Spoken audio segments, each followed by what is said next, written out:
s'est laissé dans la précédente capsule en se demandant comment est-ce qu'on allait faire pour exprimer nos formulations éléments finis toujours pareil. Et le mot-clé qu'on se disait, c'était systématique. Comment est-ce qu'on va faire pour être systématique? On va utiliser les éléments isoparamétriques. Donc, ce qu'on va faire, en fait, c'est que notre élément qui va être déformé, qui va avoir une forme quelconque dans les vraies coordonnées qui nous intéressent, on va venir le réexprimer dans des coordonnées normalisées. Donc, on va exprimer notre élément normalisé dans ces coordonnées-là où il va être toujours pareil. Donc, les coordonnées normalisées, c'est quoi? C'est des coordonnées en xi, le xi ici qui ressemble à un petit squiggly, le eta qui ressemble à un petit n avec une patte plus longue. Et donc, notre élément dans ces coordonnées normalisées-là, il va toujours de moins 1 jusqu'à 1 en eta, en xi, et puis de moins 1 jusqu'à 1 en eta. Et puis, il a toujours cette belle même forme carrée régulière-là, toujours identique. Donc, ce qu'on va faire, c'est qu'on va venir exprimer nos fonctions d'essai dans ces coordonnées normalisées-là.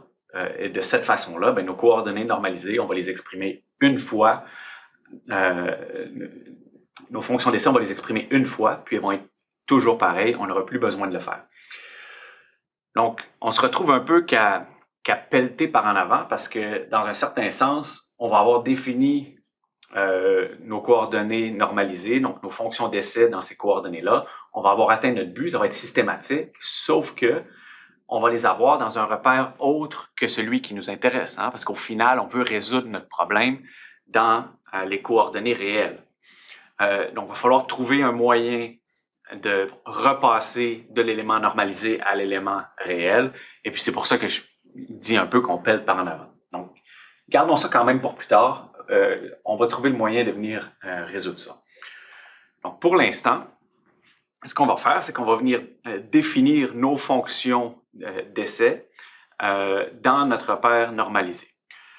Première chose, on va s'assurer d'obtenir la continuité de nos fonctions d'essai. C'est-à-dire que lorsqu'on vient, par exemple, déformer un morceau de matière, si on n'a pas de rupture ou de fracture ou de choses comme ça, on devrait avoir un champ de déplacement ou un champ de déformation qui va être continu. Et donc, qu'on vienne les discrétiser en plein de petits éléments, ça ne devrait pas changer. Donc, lorsqu'on va passer d'un élément à l'autre, on veut avoir un champ de déplacement ainsi qu'un champ de déformation ou un champ de contrainte qui va être continu. On ne veut pas avoir de saut. Donc, comment est-ce qu'on va faire pour s'assurer de ça? C'est qu'on va utiliser les valeurs nodales. On va venir exprimer notre U étoile de XY, parce qu'on a un problème 2D ici, comme étant nos fonctions d'essai NI de XY multipliées par les valeurs nodales. Et donc, notre élément, lui, ce qu'on va s'assurer, c'est que nos fonctions d'essai sur les côtés vont ne dépendre que des valeurs nodales sur ces côtés-là. Donc, par exemple, notre fonction N1 de XY ici, qui vaut 1 au nœud 1 puis 0 aux autres nœuds, mais ça va faire en sorte que, puisque ce nœud-là est sur la frontière, lorsqu'il va y avoir un élément voisin ici, juste à côté, qui va partager cette arête-là avec notre élément ici, puis qui va partager les nœuds 1 et 2 ici, comme il va partager les nœuds, il va partager les mêmes degrés de liberté. Donc, si on a un déplacement ici, dans cet élément-là, on va avoir le même déplacement dans l'élément d'à côté. Et comme l'élément d'à côté va utiliser lui aussi les mêmes fonctions d'approximation, les mêmes fonctions d'essai, ça va valoir 1 à ce nœud-là, puis 0 aux autres nœuds dans cet élément-là. Et donc, on va s'assurer de cette façon-là d'avoir une solution continue lorsqu'on va passer d'un élément à l'autre. Donc, comment est-ce qu'on va faire ça pour obtenir ces fonctions d'essai-là, N1, N2, etc.? On va partir en une dimension. On revient à 1D, donc on va considérer notre coordonnée xi, eta, zeta ici. Pourquoi zeta? C'est tant qu'à le faire pour du 2D, on peut le faire pour du 3D. Donc, on aura un élément en xi, eta, zeta en 3D. Et dans ces trois coordonnées-là, notre élément va de moins 1 jusqu'à 1 dans notre élément normalisé. Et donc, on va définir des fonctions linéaires, les fonctions L1 de xi, L1 de eta, L1 de zeta. Et puis, ces fonctions-là, elles valent 1 à leur nœud, puis 0 à l'autre nœud. Donc, si xi vaut moins 1, on va avoir 1 moins moins 1, ça fait 2. Et puis, comme il y a une demi en avant, bien, ça fait 1. Par contre, si on met la coordonnée qui vaut 1, on va avoir 1 moins 1, ça fait 0. Donc, on a bien notre delta de Kronecker. Et donc, ça, c'est vrai pour toutes nos fonctions d'essai ici. Donc, on peut le faire pour des fonctions linéaires. Puis, dans le fond, ces fonctions linéaires-là, on peut les illustrer, on les connaît bien. On a, dans le fond, notre domaine ici, le domaine de notre élément avec ses nœuds 1 et 2. Et puis, on va avoir nos fonctions qui valent 1 à leur nœud, puis 0 à l'autre nœud. Donc, une fonction L1 de xi, et puis L2 de xi, comme ça. Donc, une fonction qui vaut bien 1 à son nœud, et puis 0 à l'autre nœud. Donc, on peut le faire avec des fonctions linéaires, puis on peut le faire avec des fonctions quadratiques. Donc, dans ce cas-ci, on va avoir une fonction quadratique. Ça va donc nous prendre 3 nœuds. Et puis, nos fonctions quadratiques, ben, elles vont avoir l'air de ça ici. On va avoir besoin de 3 nœuds. Et puis, on va avoir ainsi 3 fonctions quadratiques, Q1, Q2 et Q3, qui valent chacune 1 à leur nœud et puis 0 aux autres nœuds. Donc, on va avoir Q1 qui vaut 1 à son nœud et puis 0 aux deux autres nœuds. On va avoir quelque chose qui fait comme ça. Ça, c'est Q1 de xi. Après ça, on va avoir Q2 qui va être une parabole comme ça ici. Q2 de xi. Et puis, on va avoir Q3 qui, elle, vaut 1 à son nœud, puis 0 aux deux autres nœuds. Quelque chose comme ça. Donc, nos fonctions linéaires, ben, elles sont linéaires, elles valent 1 à leur nœud, 0 aux autres nœuds. Puis nos fonctions quadratiques, ben, elles sont quadratiques, c'est des paraboles qui valent 1 à leur nœud, puis 0 aux autres nœuds. Donc, elles ont ces formes là ici inscrites au tableau, puis elles respectent bien le delta de Kronecker. Donc, on a dit qu'on travaillait sur des éléments 2D. Alors, allons-y pour faire du 2D. Comment est-ce qu'on va faire ça? Bien, on va tout simplement venir combiner nos fonctions 1D. Donc, commençons par les éléments de la famille de Lagrange. On va avoir les fonctions de la famille de Lagrange linéaires, donc les éléments bilinéaires. Donc, si on a un élément à 4 nœuds comme ça ici, donc dans nos coordonnées x et y, il va avoir une forme quelconque. Par contre, lorsqu'on vient le représenter dans les coordonnées xi et ta, ben là, il a une forme régulière. Et comment est-ce qu'on va obtenir nos fonctions n? Bien, comme il y a 4 nœuds, ça va nous prendre 4 fonctions bilinéaires. Et donc, dans le fond, ça va être la permutation de toutes les possibilités de combinaison entre L1, L2 de xi et eta.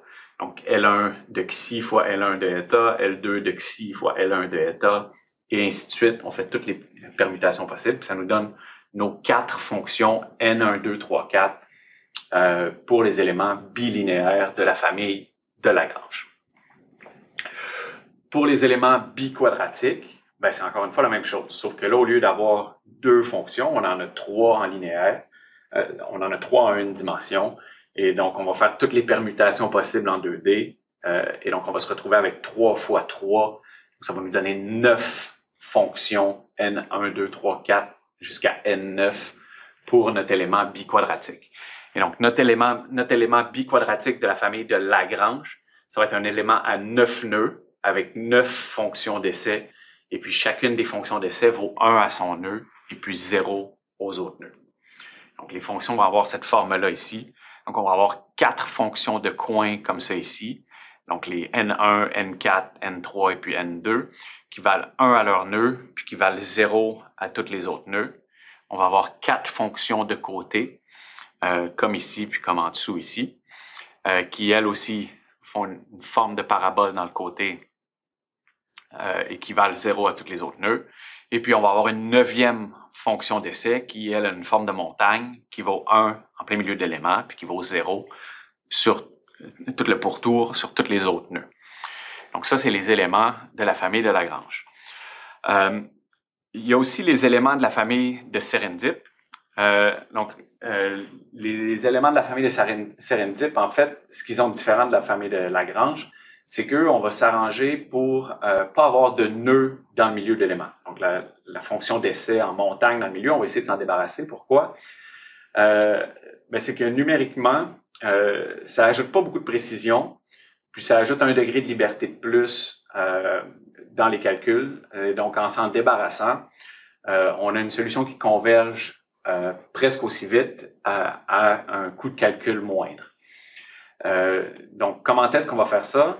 C'est qu'on va combiner les fonctions d'essai linéaires avec les fonctions d'essai quadratiques. Donc, on va chercher à obtenir un élément avec 8 fonctions d'essai, avec 8 nœuds sur le pourtour et aucun dans le milieu. Et donc, nos fonctions, ça va être des combinaisons des fonctions linéaires et quadratiques. Donc, par exemple, pour les 4 fonctions d'essai sur les côtés, donc les fonctions 5, 6, 7 et 8, c'est qu'on va combiner une fonction quadratique avec une fonction linéaire. Et puis, par la suite, pour les fonctions de coin, ça va être un petit peu plus complexe, mais c'est qu'on va venir combiner les fonctions linéaires, puis ensuite, on va venir s'arranger pour s'assurer qu'on a bien 0 sur toutes les autres fonctions d'essai. Et donc, comment est-ce qu'on va faire ça? C'est qu'en venant soustraire ce qu'on avait calculé comme fonction 5, 6, 7, 8 pour bien s'assurer qu'on respecte toujours le delta de Kronecker. Donc, nos éléments de la famille de Serendip, on va faire en sorte qu'ils respectent tout le delta de Kronecker, puis on va aussi s'assurer que lorsqu'on vient additionner nos 8 fonctions d'essai, que partout sur le domaine, la somme de ces 8 fonctions d'essai-là donne bien 1 partout sur le domaine.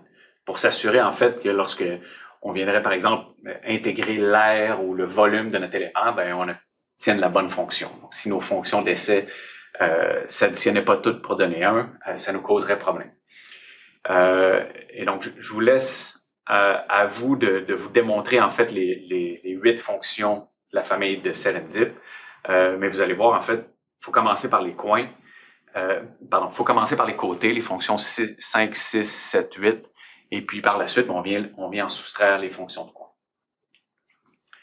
Et donc, nos fonctions de la famille de Serendip vont ressembler à ça.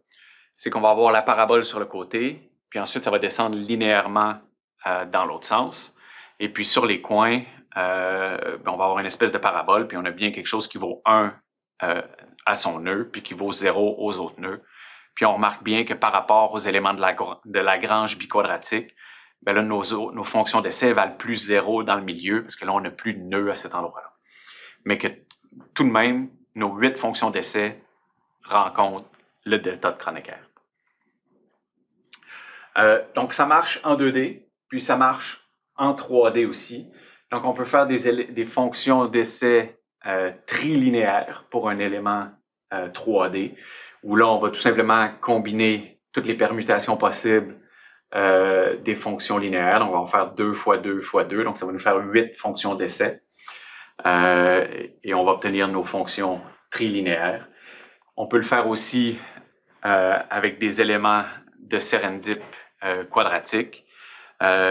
Et en fait, ça va être un peu le même manège qu'on a fait en 2D, qu'on va venir refaire ici pour s'assurer de respecter le delta de Kronecker. Et puis faire en sorte qu'on n'a pas de nœud dans le milieu de l'élément.